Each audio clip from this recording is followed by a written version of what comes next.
about how the Clinton campaign believed until 9 o'clock that they had a lock on this, that they were going to win. The fault of that actually lies with the media. And there's some self-reflection. Jim Rutenberg today writes a fascinating article where the New York Times editor and others basically come to terms with the fact that they stopped being journalists over the past month and began being cheerleaders and began being people who had a conclusion that they reached and then searched for facts to show that Hillary Clinton was a 92, 93, 99.999% chance winner of winning this campaign. Well, how else would you explain it except that they were searching for those facts? I'm wondering, I mean, was it a big aberration or? No, it wasn't a big aberration. It was there the entire time. They didn't want to hear it. They didn't want to see it. And I will just say it. When people like Mark, us, Nate Silver, even, and I want you guys to think about this, at the Times and the Washington Post, people I know and love, I want you to think about this, that when anybody even made the suggestion that Donald Trump could be elected president of the United States, it was their journalistic standards that were questioned. When Mark Halperin suggested that there was a pathway forward for Donald Trump as president of the United States, I won't name names because so many of them are my friends, and there's no need to name names now. The time for recrimination is over. But reporters at some of the best newspapers in the world, anchors at some of the best news networks in the world, mocked and ridiculed Mark Halperin. I want you to think about this. They mocked and ridiculed him not for saying that Donald Trump was going to be elected president of the United States.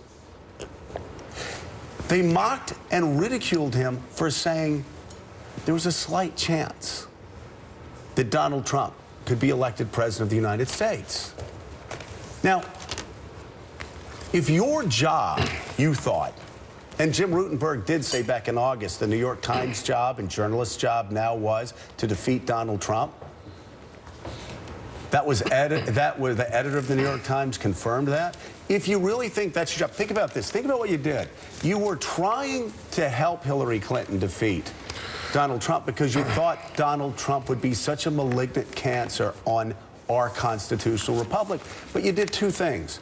The first thing you did is you put liberals and Democrats and independents who thought like you put them in a position where they were complacent, where they really did believe, not only in New York, but across America and the world, that Hillary Clinton had a 98.999% chance of being elected president of the United States. So if that's the case, why do I have to go to the phone banks?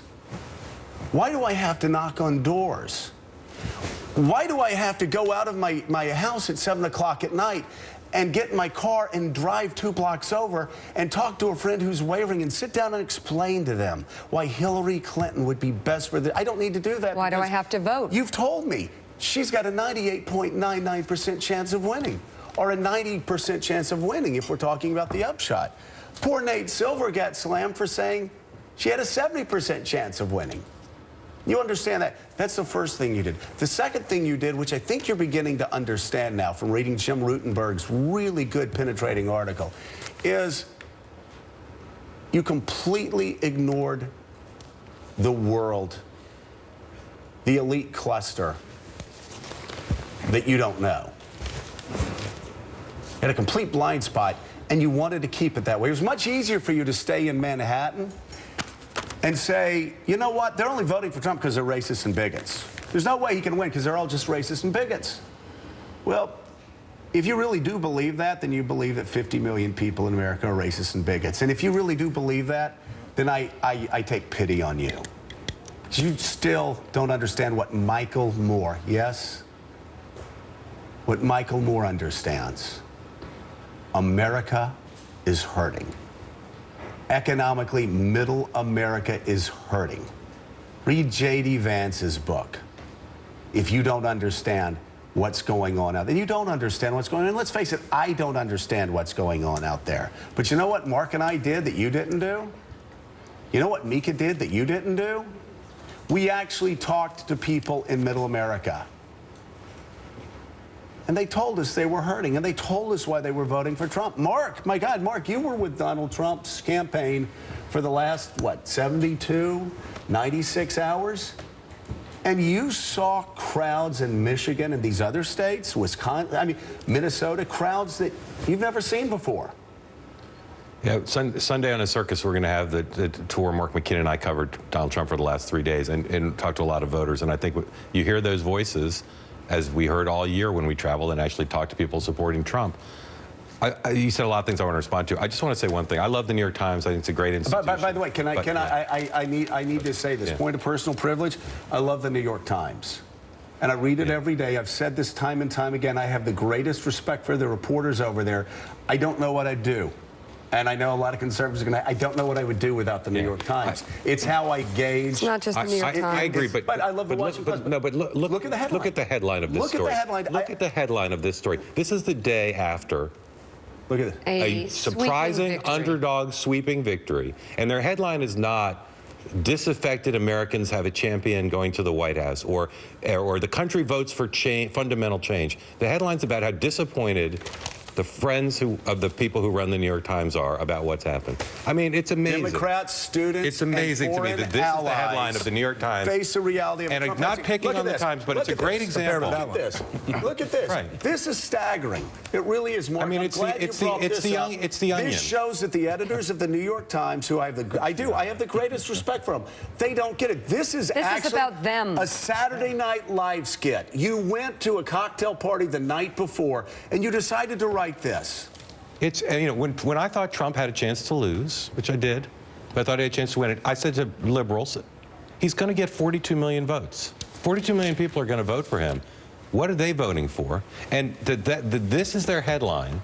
That's their newsroom. If a Democratic candidate who was thought to, it said had a 10% chance of winning by the New York Times, had ended up winning and winning red states as Trump won blue states, I don't think that would have been the headline. No. And I'll just say again, the responsibility of journalists is to not report on their biases. It's to go out and understand the country through the prism of the election and say, why are people feeling the way they're feeling? And I'm just stunned at how people are reacting. By the way, so liberal look filmmaker. at this. Let's talk about Except some I'm not people stunned. who did it right. The Boston Globe.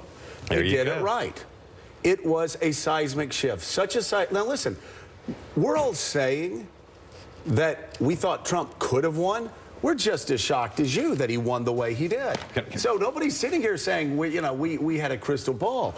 But the thing is, understand, across divide, the Washington Post writes, all eyes on Trump. Can I just say one more thing? And yeah, I just want to say, the Wall Street Journal had, I think, probably the best headline, a new political order that we all have to grapple with. And I'm going to be depending on the New York Times and their great journalists to help us through this time. But they have got to keep the editorial mumbo jumbo on the editorial page where it belongs.